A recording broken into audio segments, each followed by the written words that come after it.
Okay, Abraham, we've heard you say that our vibration is where we last left it on any one item. And I've also heard you say that everything is like a two-ended stick, where what we want is on one end and what we don't want is on the other.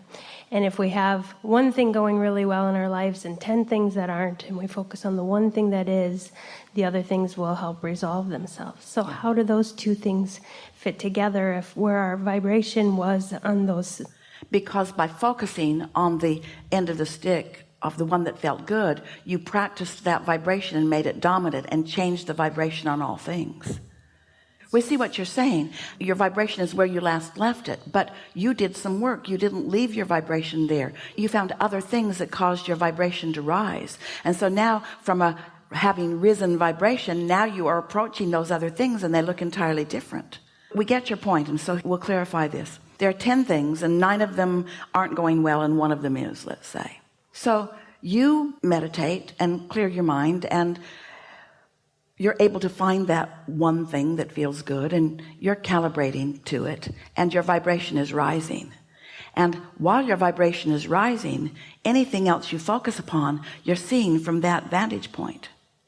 So now as you're approaching any of those other 9 subjects from this vantage point of feeling better, all of those 9 subjects are different to you because they are now under the influence of this rather than under the influence of something else. And so for as long as you stay there, anything that you ponder from that place of having a raised vibration changes, or at least your perspective of it changes. You see, your point of attraction changes.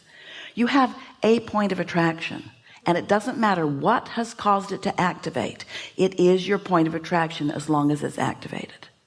So as you practice that higher vibration, then more and more things that used to bother you don't bother you.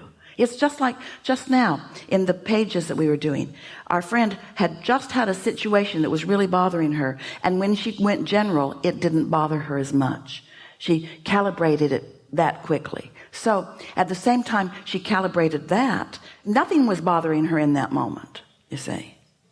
So how about our first friend who said he was feeling really good, and then he's got this vibration about that person that he's got going on, and then he's good in this good place, and then there. But he hadn't been standing over there long enough. That's what we're saying. You got to get your sea legs. Once you do this enough, you get to the point where the conditions just don't bother you. That's what unconditional love is.